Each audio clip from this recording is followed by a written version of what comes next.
उहिलेको एक समयमा 3 चोटिसम्म चाहिँ बौद्ध धर्म चाहिँ नष्ट गरिएको थियो र सही समयमा एकजना सालोई छुल्ठिम नामक भिक्षुनी पनि थिए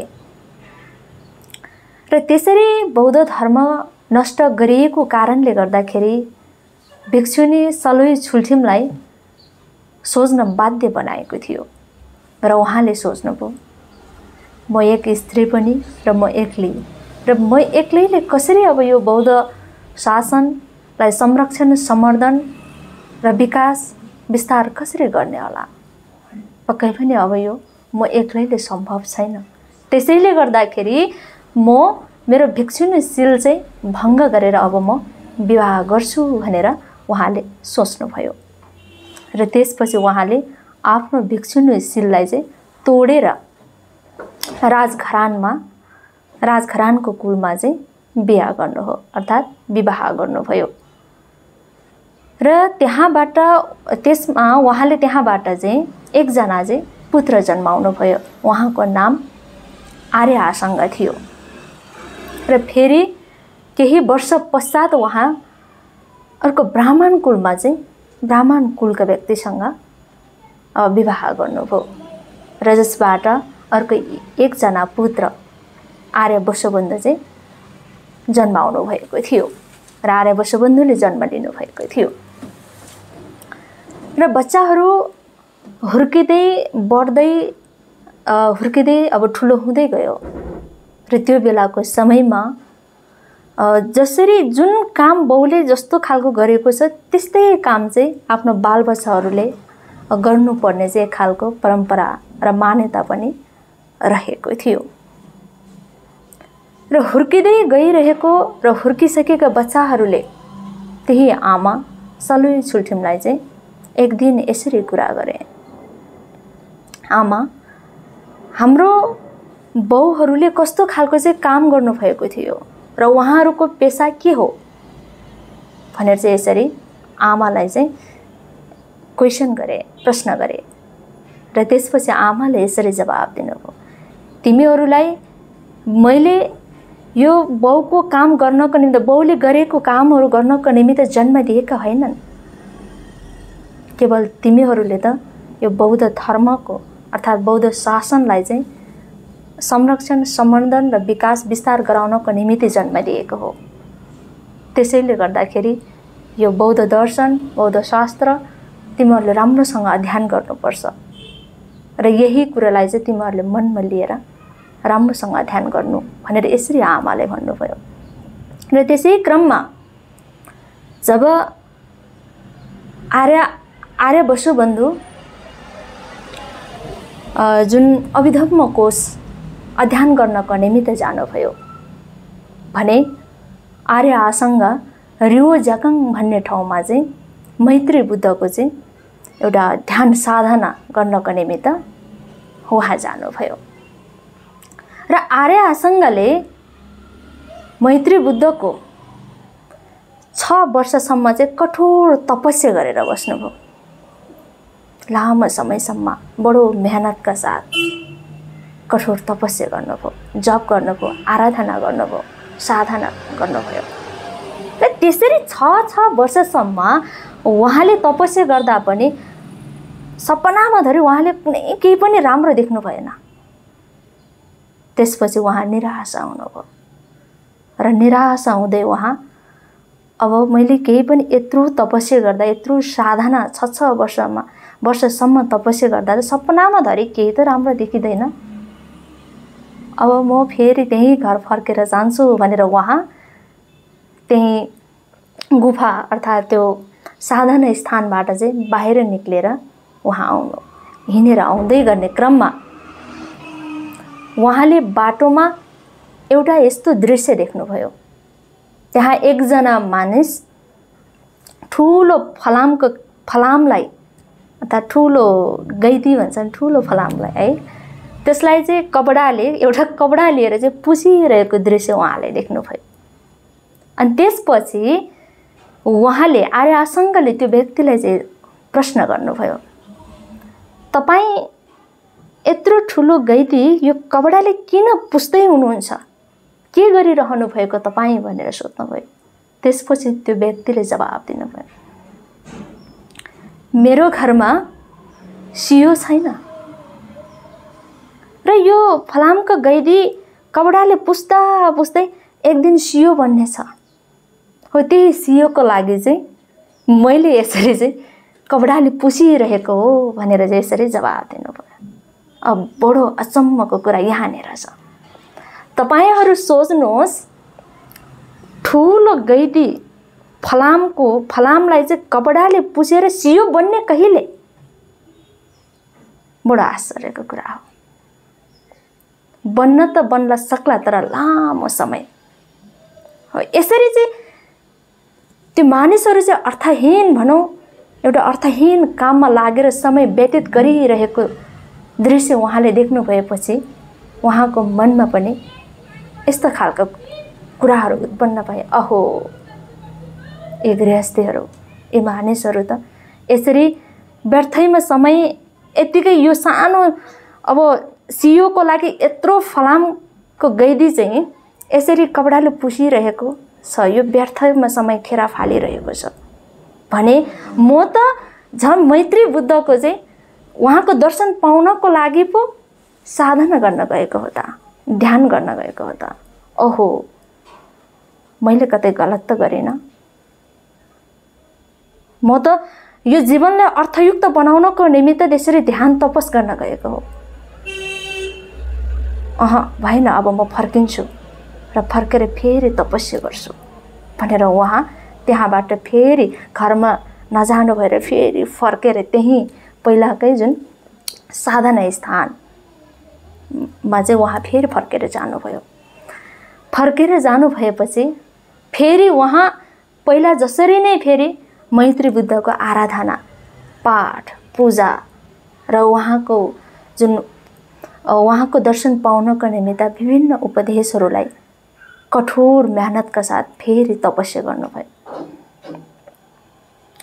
फेरि 3 वर्ष बित्यो। पहिला 6 वर्ष, फेरि 3 वर्ष बितिसक्दा पनि फेरि उहाँले सपनामा धरि पनि राम्रो देख्नु भएन।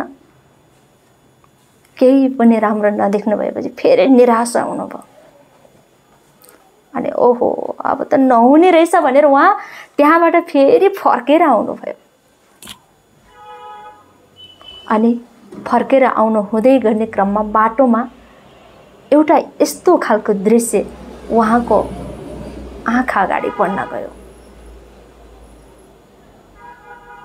त्यो दृश्य थियो एकजना मानिस, ठुलो पहाड थियो र त्यो पहाडमा चाहिँ एउटा मयूरको प्वाँख, त्यो प्वाँखले चाहिँ पानी छ्याप्दै गरिरहेको दृश्य उहाँले देख्नुभयो।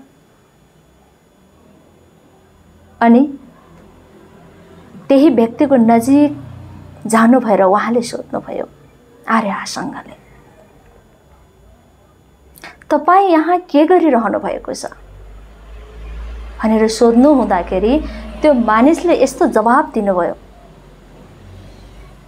हे हजुर, यो पहाडले मेरो घरमा आउने घाम छेकिदिन्छ। वर्षौं भइसक्यो मेरो घरमा घाम परेकै छैन। त्यसैले यो प्वाँखले पानी यसरी छ्याप्दै गर्दाखेरि एक दिन यो पहाड भत्केर तल जान्छ अनि त्यसपछि मेरो घरमा चाहिँ घामको किरण र घाम लाग्नेछ। सोच्नुहोस् त, विचार गर्नुहोस् त, के पहाडलाई ती मयूरको प्वाँख एउटाले यसरी पानी छ्यापेर चाहिँ के त्यसलाई भत्काउन सम्भव छ र? के त्यो भत्केर जान्छ र? यो सम्भवको कुरा पनि होइन। भए तापनि धेरै समय, लामो समय पछाडिको कुरा। अनि यस्ता खालका दृश्य उहाँले देख्नु भएको हो। अनि उहाँले फेरि सोच्न थाल्नुभयो, अहो, मानिसहरू यसरी सारहीन कुरामा, व्यर्थैमा यो अमूल्य रत्न जस्तो जीवन पाएको र यो मूल्यवान समयलाई यसरी खेर फालिरहेको छ। तर म त एउटा सारयुक्त जीवन बनाउनको निमित्त अनि मैत्री बुद्धको दर्शन गर्नुको निमित्त पो ध्यान बसिरहेको छु। यो त सारयुक्तै छ नि। ओहो, म किन फर्किने र अब फेरि म जान्छु र साधना गर्छु भनेर उहाँले मनमा नै सोच्नुभयो। र फेरि उहाँ त्यहाँबाट फटक्क फर्केर त्यही जुन गुफा घर उहाँ साधना गर्नुहुने स्थानमा जानुभयो। र त्यहाँ जानु भएर फेरि उहाँले पहिला जसरी नै मैत्री बुद्धको आराधना, तपस्या, जप, पाठहरू चाहिँ उहाँले फेरि 3 वर्ष समय गर्नुभयो। समय गइरहेको थियो, 3 वर्ष पनि पुग्यो र फेरि पहिला 6 वर्ष, 3 वर्ष र फेरि 3 वर्ष गर्दा 12 वर्ष भइसक्यो उहाँ तपस्या गर्नुभएको। अनि त्यत्रो वर्ष तपस गर्दा पनि फेरि उहाँले केही पनि देख्नु भएन। सपनामा धरि विपनाको कुरा त परको कुरा, मैत्री बुद्ध दर्शन पाउनेको कुरा त परको कुरा हो। तर उहाँले सपनामा धरि पनि केही राम्रो पनि, केही सङ्केत पनि देख्नु भएन। त्यसपछि फेरि उहाँ निराश हुँदै घर फर्किने निर्णय लिनुभयो र उहाँ फेरि त्यही तपस्या थल जुन गुफा तपस्या स्थानबाट निक्लेर फेरि हिँड्दै आउनुभयो। घर नपुग्दै उहाँले बाटोमा एउटा कुहिएको कुकुरको जुन कुकुर, त्यसको चाहिँ के हो भने सबै शरीरमा घाउ, पिपहरू झरिरहेका अनि किरा परिरहेको यस्ता खालको दृश्य उहाँको आँखामा पर्न गयो। अनि उहाँ त्यहाँ पुग्नुभयो र त्यहीँ पुगेर एकछिन मौन बस्नुभयो। र त्यस्ता खालका दृश्यले गर्दाखेरि उहाँमा अगाध एउटा महाकरुणा जाग्यो। उहाँलाई लाग्यो कि यदि यो कुकुरलाई औषधि उपचार गरेन भने यो पनि बाँच्दैन र फेरि औषधि गरौँ, उपचार गरौँ भने यसको जिउमा परिरहेका किराहरू मर्छन्। बडो सङ्कट। अब म पहिला चाहिँ यो किराहरूलाई चाहिँ, अब किरा सानो हुन्छ नि, त्यो तपाईहरुले देख्नु भएको कुरा हो। र त्यो सानो चाहिँ घाउमा पर्ने किरा, अब यो किराहरूलाई पहिला निकाल्छु अनि चाहिँ औषधि उपचार चाहिँ यो कुकुरलाई गर्छु र बचाउँछु भन्ने उहाँको मनमा लाग्यो। र त्यसपछि उहाँले कुकुरको नजिक जाँदा एकदमै गन्ध आइरहेको थियो, एकदमै गाह्रो थियो। कुहिरहेको कुकुर त हो, उसको जिउ कुहिरहेको छ त हैन, त्यो घाउ पिपले गर्दाखेरि। अनि उहाँले अब चाहिँ सबैभन्दा हाम्रो शरीरको नरम चीज भनेको अङ्ग जुन जिब्रो हो, र यो अरूले निकाल्दा त्यो किरा सानो भएको कारणले यो मर्न सक्छ।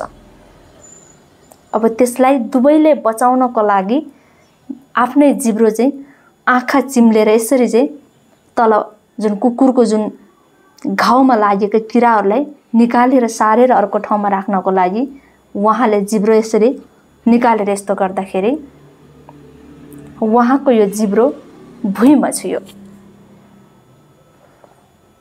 र त्यो कुहिएको कुकुर, कुहिरहेका घाउले ग्रसित भएका जुन कुकुर नै के हो, मैत्री बुद्धको रूपमा उहाँले दर्शन पाउनुभयो। उहाँले किनभने आँखा चिम्लेर गन्धले गर्दाखेरि यसो गरेर चाहिँ निकाल्न, किन उहाँमा चाहिँ अरू कुरा केही छैन, यो दुवैलाई बचाउँछु भन्ने एक खालको चाहिँ महाकरुणा चाहिँ उहाँमा उत्पाद भएको थियो, जसले गर्दाखेरि नै उहाँले आँखा चिम्लेर त्यसरी एक एकाग्र चित्तका साथ उहाँले त्यो गर्दाखेरि त्यो कुकुरको किरामा नपरिकन उहाँको जिब्रो सिधै कहाँ पर्यो, तल भुइँमा पर्यो। र उहाँले आँखा खोलेर हेर्नुहुँदा त्यही कुकुर नै मैत्री बुद्धको रूपमा चाहिँ दर्शन पाउनुभयो। अनि फेरि उहाँले मैत्री बुद्धलाई चाहिँ प्रश्न गर्नुभयो, हे भगवान, हे मैत्री बुद्ध, हजुरको आराधना गरेको, हजुरको जप गरेको, हजुरको तपस्या गरेको त 12 वर्ष भइसक्यो।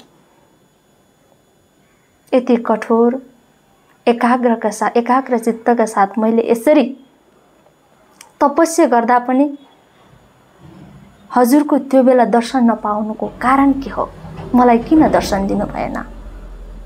भनेर उहाँले आर्यासँगले भगवान मैत्री बुद्धलाई प्रश्न गर्नुभयो। अनि भगवान मैत्री बुद्धले यसरी जवाब दिनुभयो, हे आर्यासँग, जुन बेलादेखि तिमीले मेरो आराधना गरेका थियौ, तपस्या गरेका थियौ, जब साधना गरेका थियौ, त्यही दिनदेखि नै म तिमीबाट अलग छैन, अलग थिएन पनि, म तिमीसँगै नै थिएँ, तिमीबाट अलग होइन। तर तिमीले मलाई नदेख्नुको कारण र मेरो दर्शन नपाउनुको कारण के थियो भन्दाखेरि तिमीमा रहेका क्लेश भनेको कष्ट दिने, दुःख दिने, अर्थात् राग, द्वेष, ईर्ष्या, मोह, घमण्ड, अभिमान, यी चिजहरू शुद्ध भए तापनि अझै त्यसको वासनाहरू केही मात्रामा चाहिँ बाँकी थियो, जसले गर्दाखेरि नै तिमीले मलाई मेरो रूप अर्थात् मलाई दर्शन नपाएको हो। र आज तिमीले यो कुहेको कुकुर माथि महाकरुणा जगाएको कारणले गर्दाखेरि तिम्रा त्यो बाँकी रहेका वासनाहरू सबै, थोरै बाँकी रहेका आवरण सबै तिम्रो शुद्ध भएर गयो। त्यसैले गर्दाखेरि तिमीले मेरो दर्शन पाएको हो। र तिमीले मलाई यो घाउ लागेको र त्यो माथि पनि पिप रगत बगिरहेको कुहिएको कुकुरको लासको रूपमा दर्शन पाउनुको कारण भनेको तिमीमा केही क्लेशहरू शुद्ध भइसकेको कारणले गर्दा कुकुरको रूपमा भए पनि तिमीले दर्शन पायौ। तर तिमीले जुन बेला चाहिँ महाकरुणा जगायौ, दुवै प्राणीहरू बचाउँछ भनेर हो, त्यही बेला तिम्रो सबै आवरणहरू शुद्ध भएर मलाई देख्न सकेको हो। हे आर्यासँग, यदि तिमीलाई पत्यार लाग्दैन भने मलाई काँधमा बोक र तिमी बजार बजार डुल हिँड, यो सहर जहाँ छ तिमी घुम भनेर यसरी मैत्री बुद्धले भन्नुभयो। अनि त्यसपछि आर्यासँगले मैत्री बुद्धलाई काँधमा बोक्नुभयो, काँधमा बोक्नु भएर बजार बजार जानुभयो। र उहाँले सबै प्रत्येक भेट्ने मान्छेहरूलाई प्रश्न गर्नुभयो, मेरो काँधमा के छ मेरो काँधमा के छ भन्दै सोध्नुभयो। र कसैले पनि केही छैन, यहाँ केही देख्दैन, केही छैन भनेर जवाब दियो। र एउटा यस्तो सहरमा पुग्यो अनि त्यहाँ पनि सबैलाई सोध्दै जाँदा कसैले पनि केही छैन, केही देखेन भनेर चाहिँ जवाब दियो। र एकजना बुढी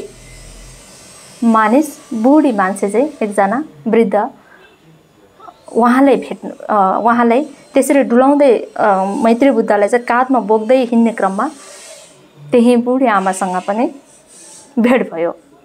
र त्यही आमालाई पनि आर्यासँगले प्रश्न गर्नुभयो, मेरो काँधमा के छ भनेर। अनि ती बुढी आमा चाहिँ प्रत्येक दिन जहिले पनि मनी जप अर्थात् आर्य अवलोकितेश्वरको चाहिँ 6वटा जुन ओम भने पद्मे हुँ भन्ने अक्षरको जुन ओम भने पद्मे हुँ भन्ने चाहिँ उहाँले जप गर्नुहुँदो रहेछ, साधना गर्नुहुँदो रहेछ। र त्यसले गर्दाखेरि चाहिँ उहाँको चाहिँ जो बुढी आमाको चाहिँ धेरै मात्रामा चाहिँ क्लेशहरू चाहिँ शुद्ध भइसकेको रहेछ। अनि उहाँले यसो जवाब दिनुभयो कि तपाईको काँधमा त कुहिएको कुकुरको लास छ भनेर चाहिँ उहाँले भन्नुभयो, किनकि उहाँले कुहिएको कुकुरको रूपमा देख्नुभयो। अनि त्यसपछि आर्यासँगले फेरि मैत्री बुद्धलाई सोध्नुभयो, यी बुढी आमाले त कुहिएको कुकुरको लास छ भनेर भन्नुहुन्छ त, यो किन भनेर चाहिँ भन्नुहुँदाखेरि मैत्री बुद्धले जवाब दिनुभयो। उहाँ आमाले चाहिँ धेरै मात्रामा चाहिँ मणिमूलम पाठहरू चाहिँ अर्थात् मणि जप गर्नुभएको रहेछ, जसले गर्दाखेरि उहाँको केही आवरणहरू शुद्ध भएर नै मलाई कुहिएको कुकुरको लासको रूपमा भए पनि दर्शन पाएको हो भनेर उहाँले भन्नुभयो। हो त्यसैले गर्दा यो कथाबाट तपाईहरूले के बुझ्न सकिन्छ भने भगवान छैन, केका लागि पूजा गर्नु पर्यो, केका लागि पाठ गर्नु पर्यो, केका लागि धर्म गर्नु पर्यो हैन भन्ने व्यक्तिहरूले यो कथा सुन्नु भएर यो शिक्षा चाहिँ तपाईहरूले लिन सक्नुहुनेछ। कस्तो शिक्षा हो भने भगवान नभएका होइनन्,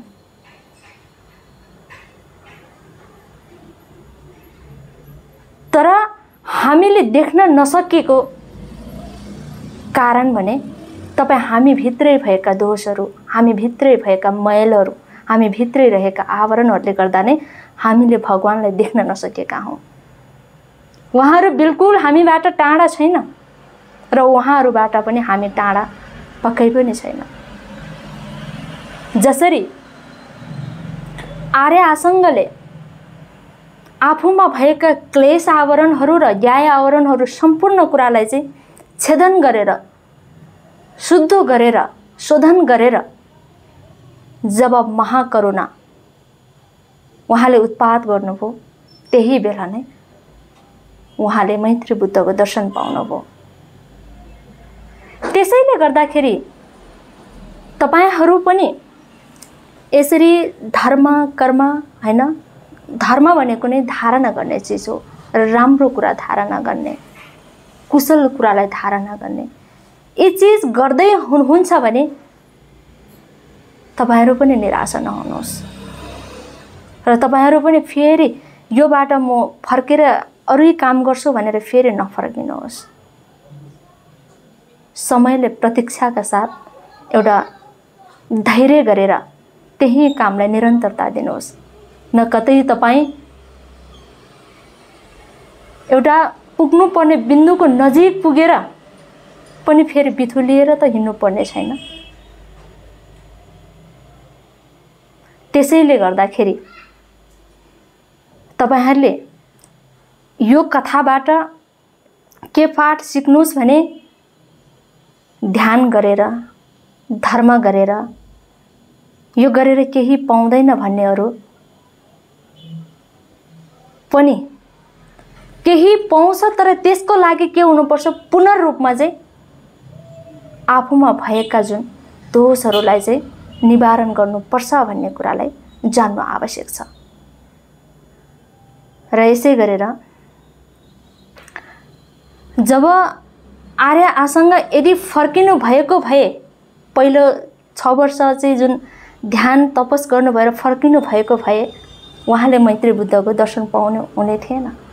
तर उहाँ फेरि पनि यो सारयुक्त काम, यो जीवनलाई अर्थयुक्त बनाउने काममा फेरि उहाँ फर्किँदै त्यही कामलाई चाहिँ निरन्तरता दिनु हुँदाखेरि उहाँले लिएका लक्ष्य र उहाँले लिएका उद्देश्य सबै उहाँको पूर्ण भएको थियो। हो त्यस्तै गरेर नै हामी पनि कुनै पनि कामहरू गर्दाखेरि निराशा भएर बीचबाट फर्किने होइन, त्यसलाई निरन्तरता दिनु आवश्यकता छ।